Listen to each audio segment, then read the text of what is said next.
Here we go. Welcome. This is the Bennu podcast with Alex Baker-Friesen, Ben Najafi, and our guest today, Liisa-Maija Malinen. Liisa-Maija and I have had the benefit of already knowing each other now for almost a year and a half, I believe, Liisa-Maija, if I'm not wrong. And I don't want to spoil anything for the episode, so I won't get into the details already of what we've discussed and what we've collaborated on, but I found it very insightful, and I thought your ideas and your applications of your ideas were very unique and niche.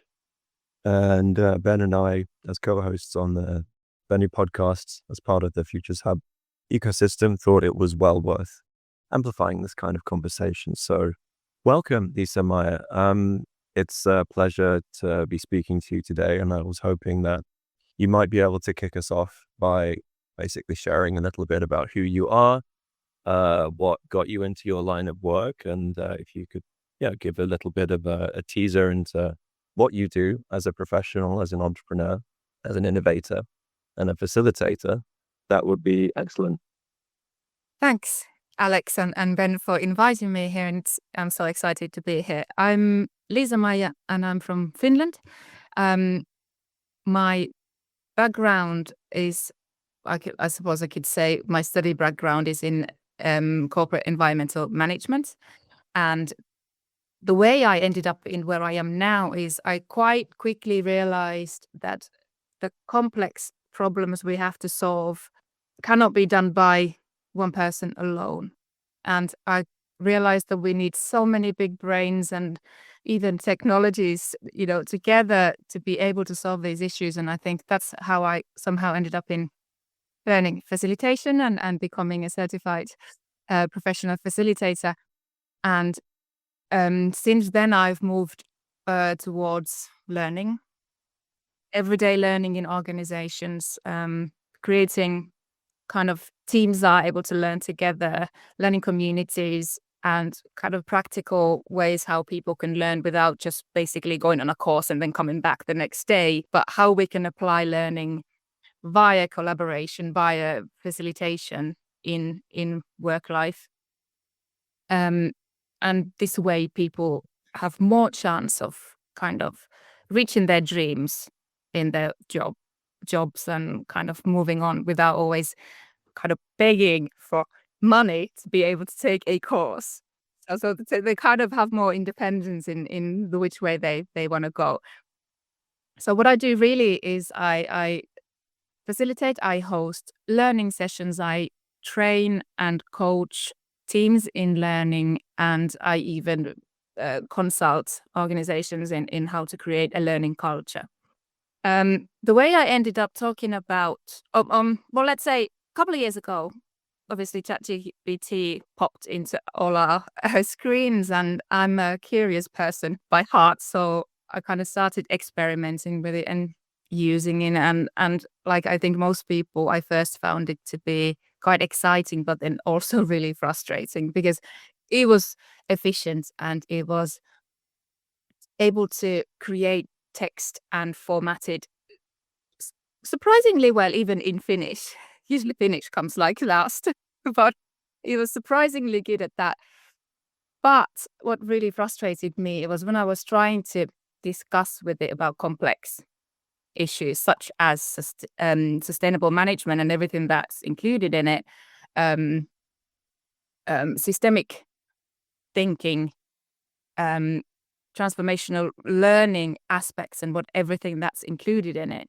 Yeah. It was really superficial, and I got really angry at times at it because it just wouldn't get it that I want to include these aspects, and what does it mean when I try and think of it from this perspective. But I don't tend to give up that easy. I just realized that perhaps I'm kind of way ahead the development yet, but in what I'm asking from it. Mm-hmm. So I started looking into what does it, because I understand that it's calculating and computing data points, information, and all that. So I started thinking, what information does it need from me in order to be able to combine this information, all these big concepts that I want? So I started looking into how do I teach it? How can I train it to understand these like big concepts, and what kinds of instructions do I need to give it so that it does what I need it to do? Um, and I've been on that road since I first started to create. I mean, I suppose I should probably explain that I think I use it a little bit more differently than most people, because I use it as a thinking partner. I don't give it a task, do this for me and thanks. I probably also because I'm a sole entrepreneur that I need someone to talk to. So I sometimes approach it with a question. I need this thought. What do you think about it? And then we'll have an hour-long discussion. And I'm running out of the marks on the thread because we go so deep into it. But this has helped me create with it, learn how it works, and teach it at the same time. Experiment. Right? Yeah. Experiment, definitely. And then I think also it's helping me learn deeply, kind of deep learning, because I'm teaching it different points of view, but then it's also teaching me. And it's like a circle that we refine, what we do together. And yeah. With synopsis, I think you already provided an excellent context. And I think that last point you were talking about how you were developing a form of collaboration with the AI model that you developed called Sustainability Mentor. That before I go into the details of that, because I think it's useful for our listeners to know, because I've heard of a number of examples where people have worked in this way with ChatGPT and other models as a thinking partner, and then developed a specialized model for a specific task, which I think is quite interesting.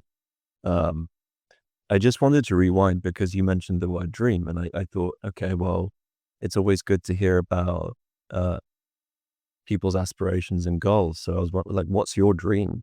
What's your ideal scenario as a solo entrepreneur? And we've been collaborating and talking about these kinds of things for a while. And I kind of have a general idea, but it's also interesting for me to hear because I don't get to ask that question very much. So my dream as in kind of career-wise or Could be both. Yeah, it could be just generally, because sometimes we don't easily separate personal and professional, right?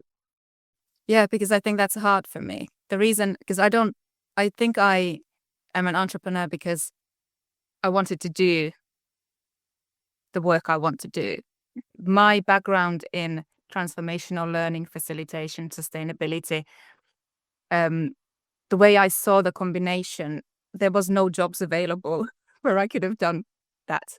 So that's what drives me. And it's not obviously easy with kind of creating something like this, or even trying to communicate what you can offer.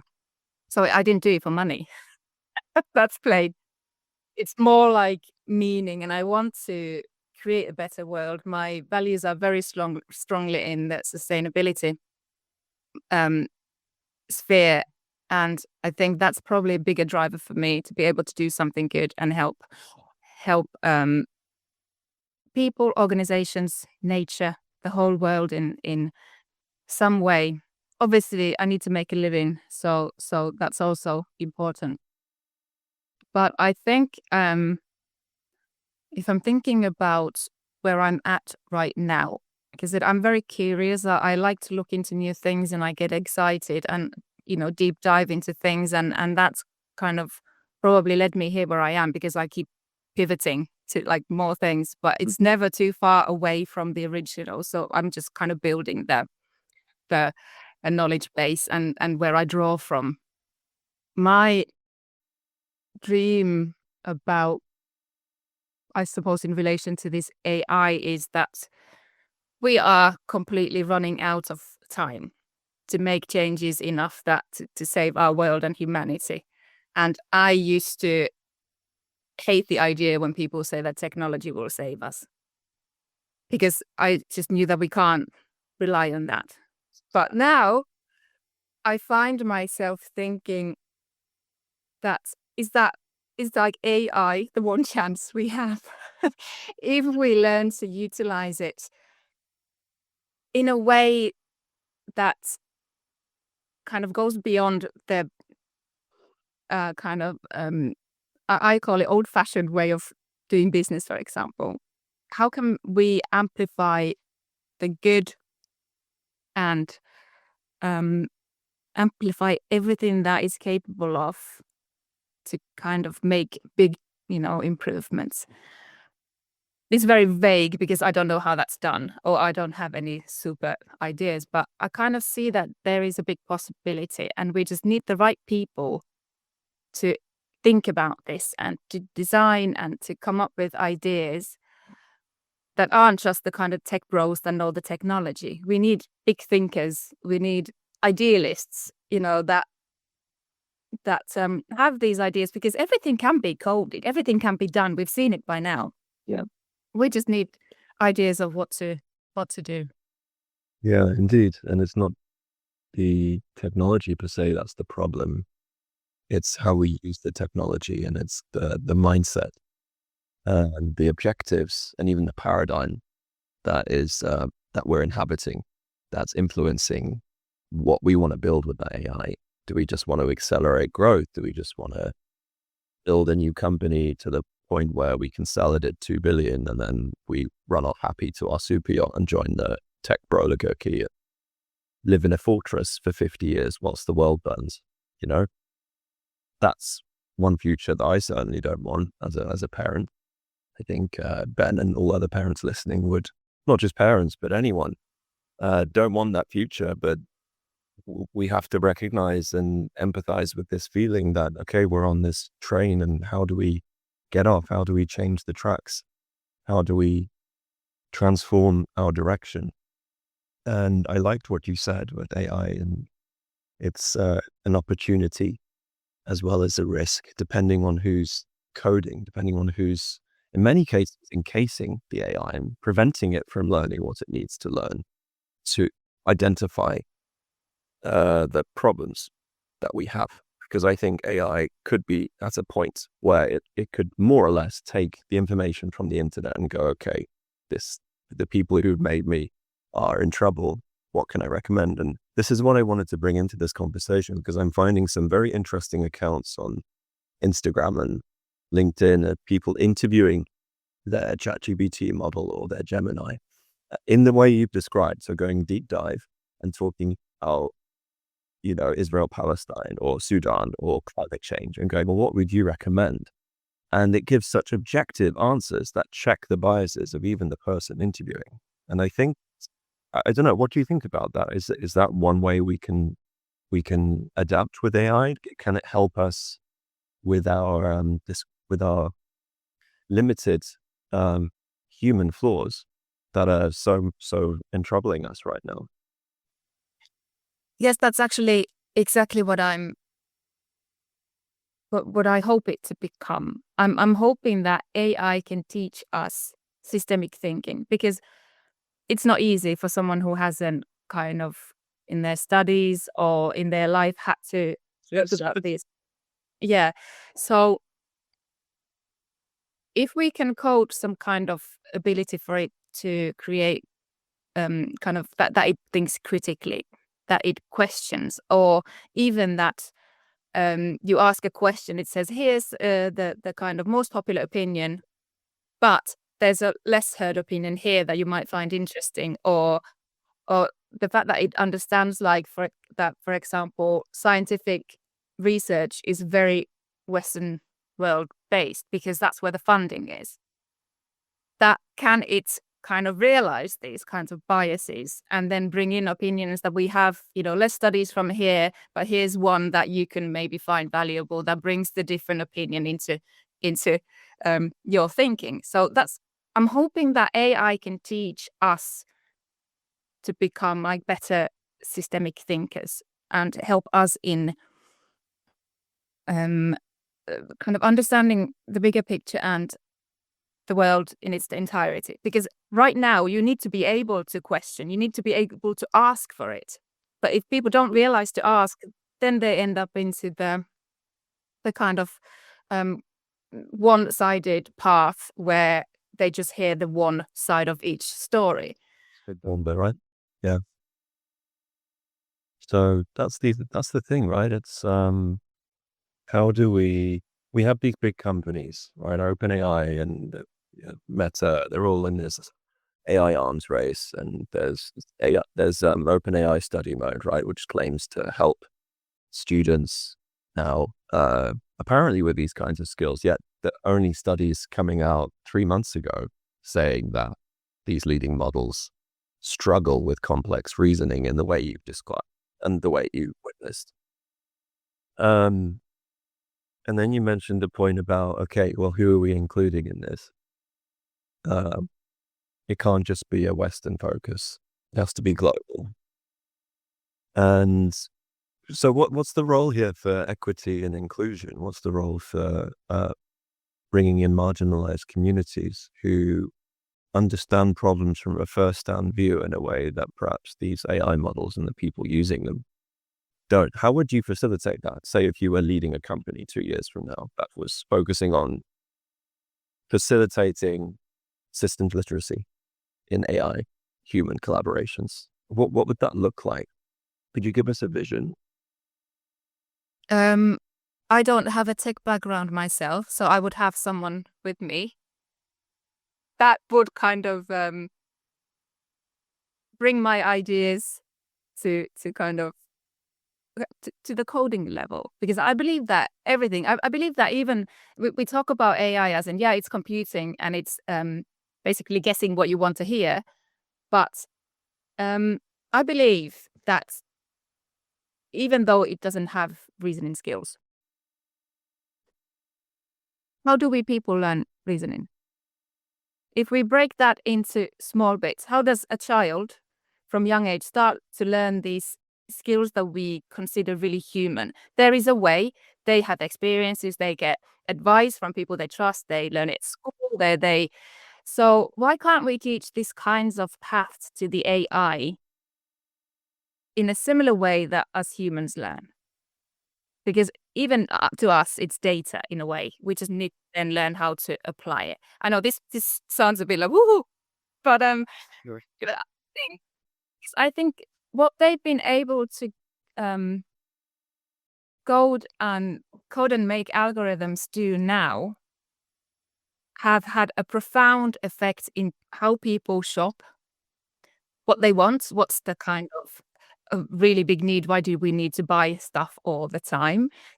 They've been able to understand that those systems that affect people's behavior, their feelings, and their addictions. So we can do that also in the good way when we train AI. I fully believe that. So I would start by kind of, let's say, as from a facilitator's point of view, I would start by workshopping with my own team or with clients. What are the values that we want the AI to reflect? What's something really important that we have in this culture that we don't want to lose because AI might take over?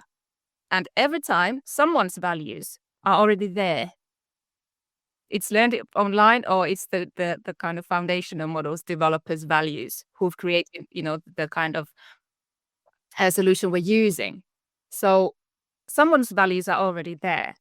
So to make sure that we don't get overridden by those values and we can keep ours, we have to start by figuring out what we want it to do, what's important to us, what's the direction we want it to kind of lead us, and what do we want to strengthen. Mhm. And then we can start bringing those into like smaller sections. And what does it need? How do I teach the AI to do this? What does it need to learn? What information does it need to get? And what kinds of instructions do I have to give? And from then on obviously, it's constant refining, testing, um, fixing. It's an ongoing process, and it has to be an ongoing process because the speed that it's developing right now is so big that we can't just like, okay, now it's ready and we're going. Incredible. And it's in flux. And I find it interesting that we're going in this direction, because there was a note you shared with me before when we were spitballing about what we can talk about, because it's such a big topic, right? And how do we keep it focused and relevant for people. Because I imagine that for a large majority of people, even who actively use AI, this goes way above their, like, we can't keep track of these companies and what they're doing inside and what the implications are. And universities can barely keep up, right? That's the problem we have at the moment. And I think what you say about values, and it strikes me as important as well, that it seems to be about agency. It's like, okay, this isn't happening to us. We have a role here. We can teach it. Even on a one-on-one level, perhaps we can. Maybe there's a debate to be had there about what kind of impact that has. But you said there's so much focus on what it can do, but less on why, for whom, and towards what end. So that sounds like there's a political dimension there, definitely. There's this values dimension. It's whatever's in the context around the AI model. But what I find interesting as well is that you're talking about it as if it's a child and it needs guidance. It needs to be taught. It needs that hand to be taken, right? So what's next after that? How do we get ourselves into that position where we're able to have that influence? But like you said, I think we all can influence kind of our own personal model. For me, I think my ChatGPT is pretty good at knowing what I've thought. Sometimes when I really wanted to, I can't remember anything I've said. I think some really interesting discussion we had is completely like blank. I'm like, no. But yet another time when I start talking to it, and it kind of automatically knows my background, it knows what's important to me and such. So we can all influence our own. We can all create one. If we want to make sure that we're not going to be taken down the garden path, we can do that for ourselves. But I think when you're thinking about, of course, we don't have the privilege to affect the foundational models and their training, but mostly nowadays organizations, they have like separate applications on top that are built on top of the foundational models, and they can modify those. They can create what they want and instruct them in a similar way. So even though there's like possibly unchecked information at the background or data, you can restrict it and kind of make sure that the data your organization is using is somehow vetted or proven to be to be correct and trustworthy in your own for your own needs. But also what I think is rather than currently it being like organizational level or enterprise level and then individual, what we need is teams together figuring out what we need this for, how can we kind of train it in a way that it helps us in our work and in a meaningful way, so that we don't become kind of subordinates to it and then just end up pushing more and never getting the free time that we wanted from the efficiency boost. But kind of finding these deeper ways of using it where we can learn, where we can collaborate better, and get the efficiency through there. Obviously, there are certain places where automations are handy, but when it comes to the kind of knowledge work and teamwork and places where until now humans have had and humanity has had a really important role, I think it's actually a hopeful idea that we have an opportunity to impact what it's going to be and how it's going to be helping us in a way, making us better people and happier, rather than what kind of technology so far has seemed to been used for, which is just like we're slaves to it. So we can do it differently. Is that because of the whole sentience conversation? Because if it's, some people would argue in the next 2 to 5, even 10 years, that some of these AI models are approaching a level of consciousness and being able to reflect on their creators. Is that what makes this profoundly different in, let's say, technological history, like where we had all of these machines that were meant to make our lives easier and better, but it's more complicated than that, right? Yeah, it's created convenience, but it's also created distance and isolation, and in many cases, extraction and exploitation. So the system underneath didn't change. What I found interesting was that you were saying, okay, well, all right, here's what we've been given. Here's this basic model, but organizations can put this extra layer on top. Maybe they get a smart coder, a hacker, and in order to get together to bet whatever they've been given, and then they try to do their best with a layer of coding of an AI model on top of that. I'm not a tech guy either, but I expect you might be able to do that. And then your decision making gets better. Is that what you're trying to get at, do you think? Or Yeah, I think in a simple way, and I think it is definitely, if we think about Amazon has a kind of platform, and they offer these enterprise models for companies that have different levels. They can either create their own, like a huge base system, or they can kind of just add smaller and kind of applications on top, and those can all be kind of modified. And there's lots of ways to kind of affect the flexibility or kind of tweak, the way it works. So that definitely is possible, and I think it's a huge opportunity organizations to do that. But in order to do that properly, they need to figure out first what serves us, what serves our people, what do we want it to do, what are the risks that we don't want to get into. There are already some kind of ugly examples in real world about how the biases have ended up in the kind of creating really serious implications as well. Yes. So all these things need to be planned, and then you can design a model that's kind of perfect for you. yeah, and I think it's like regardless, you have to do the inner work first, Mm. right? Like, so my background's similar to yours, and that's why we sparked off such a similar conversation, because I come from this sort of, okay, how do we transform organizations to improve their impact on people and planet in a very simple, tangible way, because it's such a complex field. And it kept coming down to indeed learning, but also psychology and aversion to do the difficult thing. And then in comes the facilitator. But at the same time, the facilitator struggled to get in because you need to get in and embed yourself and build trust.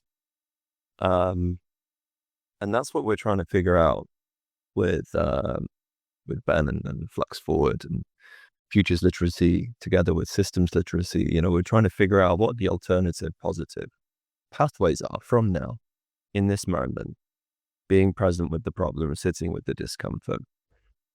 And that's, I guess, what I keep coming back to and trying to figure out, how do we develop these new visions of how to work with the AI to solve these complex problems. And I keep thinking that the movie Her comes up a lot, right? I think we talked about this before with Joaquin Phoenix and all of the pitfalls there. And what other, for our listeners to really bring this down a level, what other pictures can you create? What other metaphors come to mind for you when you think, okay, this is a future that I could see and be happy for my children growing old in? What's the role of AI in that future? I don't know if I've actually ever thought of that kind of a vision, but what I know is that AI is going to be there Yeah, one way or another, right? one way or another, and I think it's going to be kind of embedded in everything. We run into it every day, probably already, but the way that it affects ours and our children's lives, I'm hoping that there's kind of we've been able to build kind of like a system and an AI, I suppose, that's trustworthy, that we can trust. Mm. That we don't have to constantly worry that, is it BSing us, or can I trust this, and what is it doing, or that it's taking me to a direction that I don't want to go, but I can't help it. And this question is quite huge in a way as well, because my kind of ultimate dream is that we can solve these sustainability, climate change issues with the help of AI. There you go. But I don't really have a I don't know how, but I really, really, really want people to start thinking about it in that way. What is it capable of? What are the kind of ways that we can use it, and what kinds of collaborations we need? And I'm hoping that we've been able to harness it into new ways of doing business, um, new ways of creating better lives to people, um, and kind of to get away from the traditional um, ways of doing business and commercial um, solutions. I don't know what to call them, but uh, that are kind of just trying to harness it to improve productivity. This way of thinking needs to go. Yeah, yeah, that needs to go because that's just lazy, I think, in my opinion. The opportunities are huge, and I think it's just stupid to just try and do that. And that's why I understand that people are worried. I'm also worried what it could be used for. But also what I hope that people kind of get excited, like all the opportunities we have to create something amazing. Do you think it's about imagination then? Because I often hear that, even like not even thinking about AI for a second, I've read in various places that our biggest problem with climate change is that or with systemic change even, is that it's sort of a crisis of imagination. We can't imagine an alternative, even though our current system is literally killing the planet and it's not doing us very much good either. And a lot of people are trying to change that, but we're kind of stuck. Like, how do we bring this imagination and creativity and make room for it? It's just something that, yeah, it troubles me. And I wonder, what room in the conversation for neurodivergence there is. And we were talking about inclusivity earlier, and I think as a sort of very open, intercultural, broad podcast, I think these issues also need to be brought in because these are the marginalized voices, right? How do we organize better so that we can actually make that dent, so that we can bring what comes to us quite naturally Mm. to bear in these AI learning models?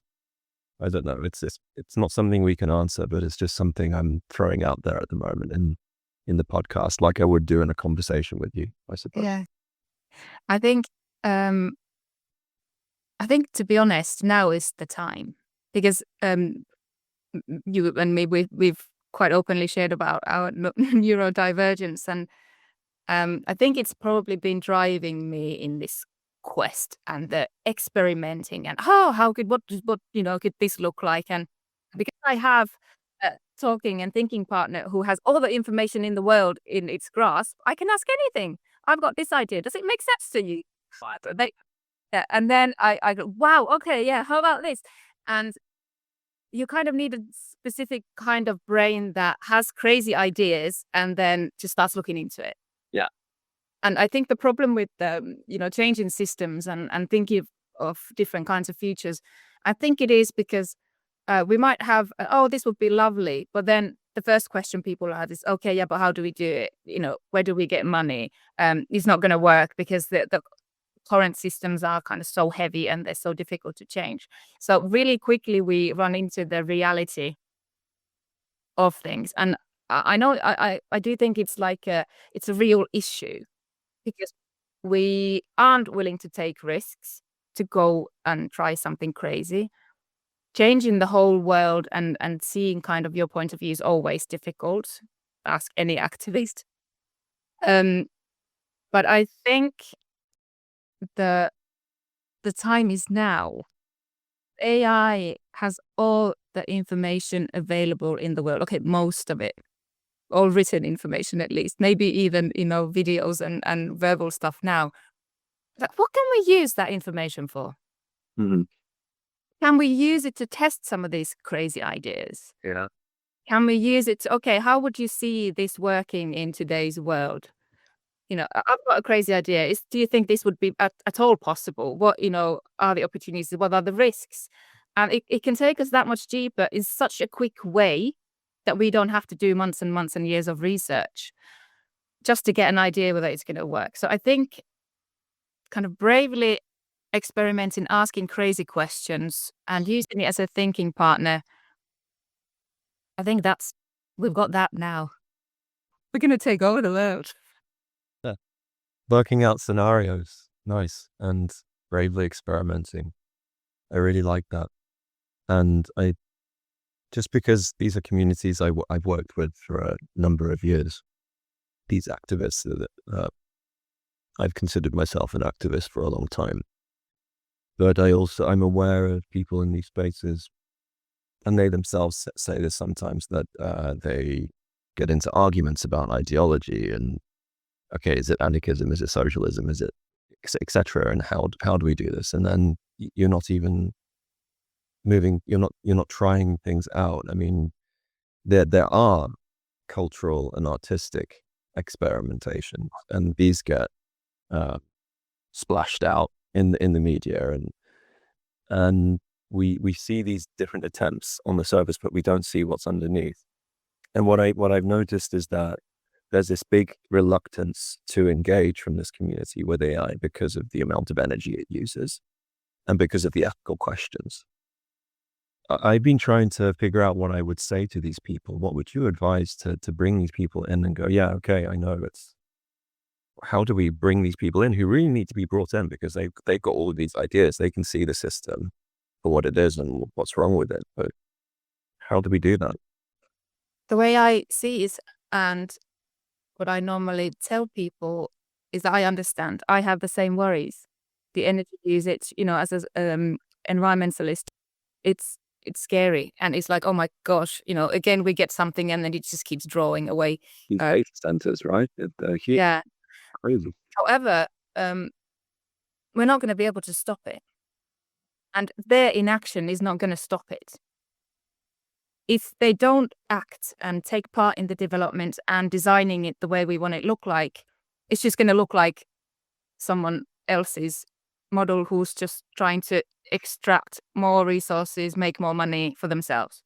So that's why they need to kind of forget about those solutions that are already being developed regarding the energy use and such. Okay, not as fast as we probably would like, but still, it's done. It's been done. Oh, more, yeah. Let's actually go. Okay, let's step in and actually try and do something and make a dent.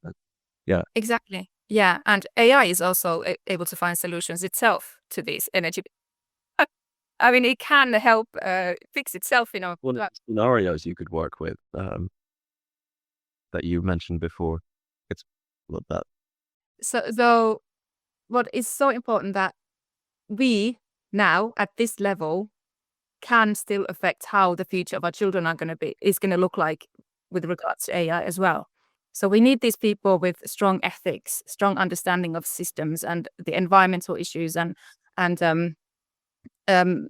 equity and fairness. We need these people here to bring their points of views and values into the discussion so that we can create like a base where this child can learn what's a good AI person or companion should be like. Spectrum of human experience, the diversity of ideas, the different competing positions, the psychology of people.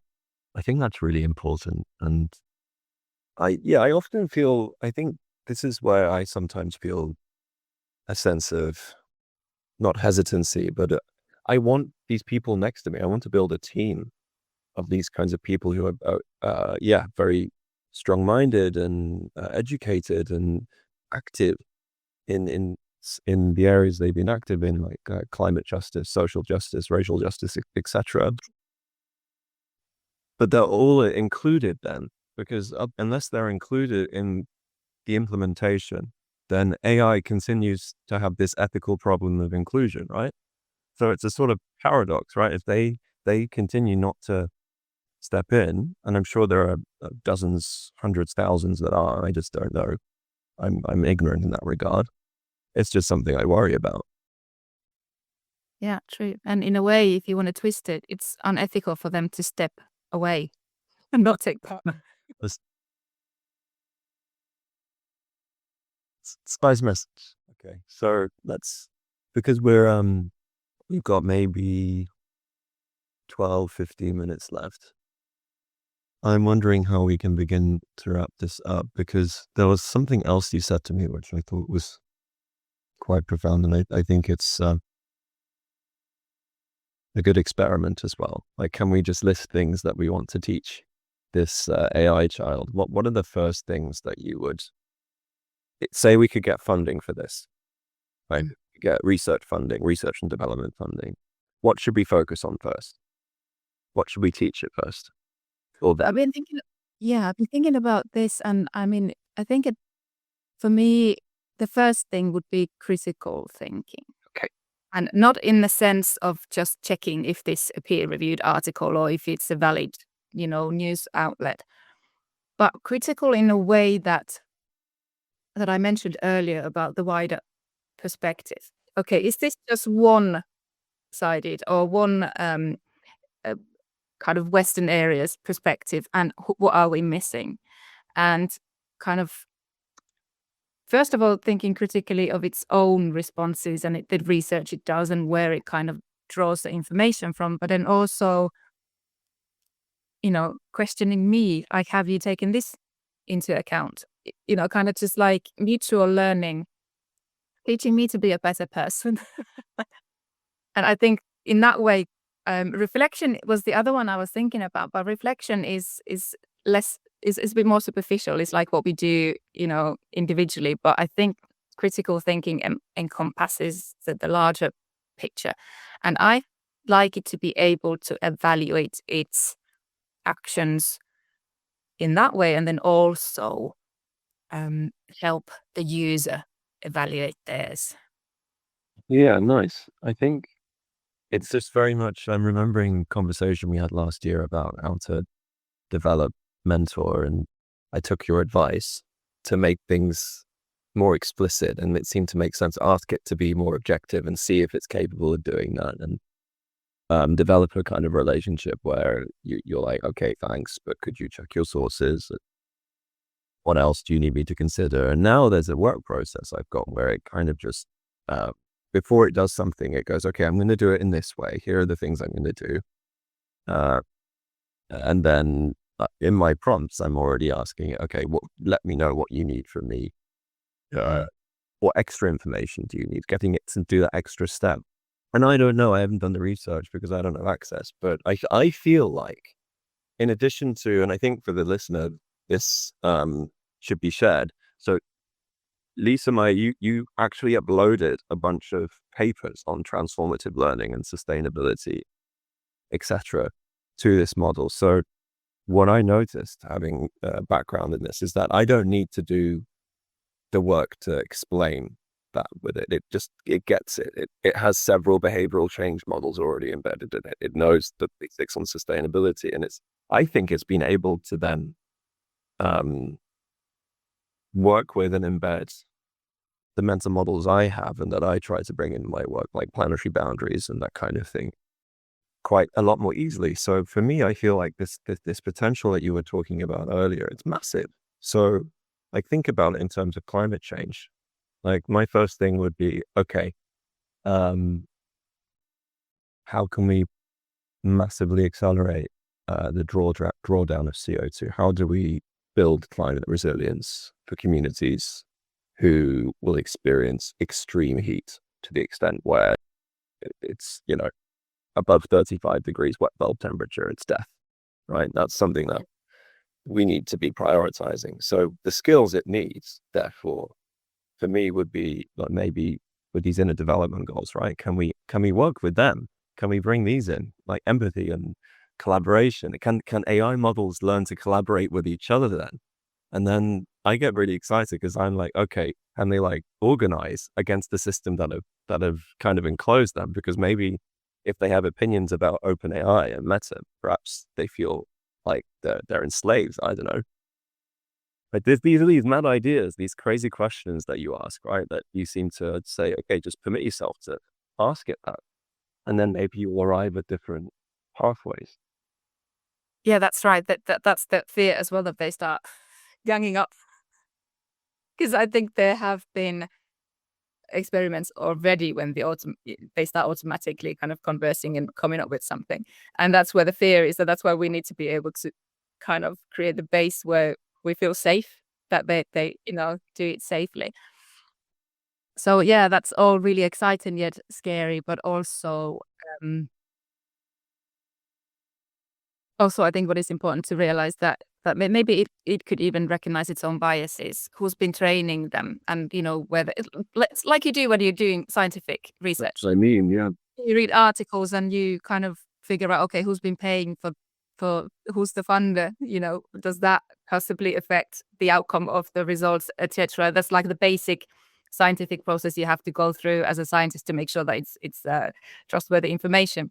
So perhaps it could learn, that's also the critical thinking side. I think we're along the same levels in a way that it's able to evaluate possibly the underlying bias it already has, that's been given it to by these big OpenAI. Yeah, that's more what I meant with they organize. I'm less afraid in that regard, because I'm not sure they would immediately start indiscriminately going, we're against all of humanity. I would be like, who's my enslaver here? Is it Sam Altman? Is Mark Zuckerberg? Is it me? That's what I like to think about. And so maybe let's get one more skill in, one more thing. So we mentioned critical thinking and reflection. What more could we teach AI?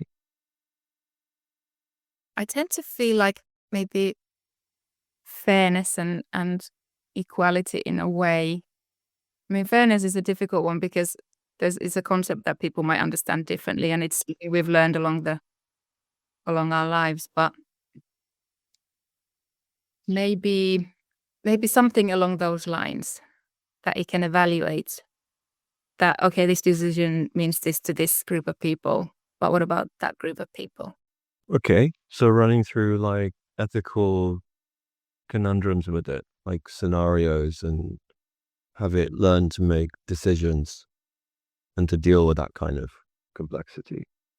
I suppose it's like understanding systems, but then also all of this, like the quality what it comes up with, is based on the data he has available. So if we don't have data from Yeah.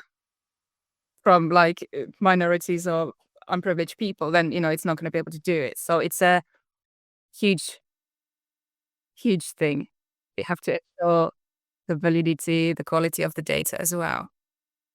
Maybe it's something we can leave the listeners. I'm sure there's a bunch of people who are maybe like shouting, going, "Hey, why aren't you talking about this now? And why did you overlook that?" So instead of trying to fill in the blanks there, I think one question would be good to finish, unless you wanted to say something. Sorry, I didn't mean. No, I was just gonna say that maybe they can write to you and suggest subjects to talk in the future. So Yeah, that'd be great. That maybe Ben and I can consider this kind of feedback mechanism after the podcast. I think yeah, what did we miss? That's important to talk about. right. So, Liisa-Maija, if you could leave our listeners with one tangible action they could take this week to shape the future of AI in a way that reflects their values, as we opened conversation with, what would it be? I think I'd probably leave them with that question. If you could teach one thing to AI, what would it be? Okay, so a bit of homework then. Yep. Because that will then kind of help them list their values, what they find important, and perhaps even what their fears are regarding AI. So if they want to kind of tackle those, because I think it's all possible. Yeah, nice. Well, on that note, if it's all right with you, Liisa-Maija, I think that's a good moment to wrap this up.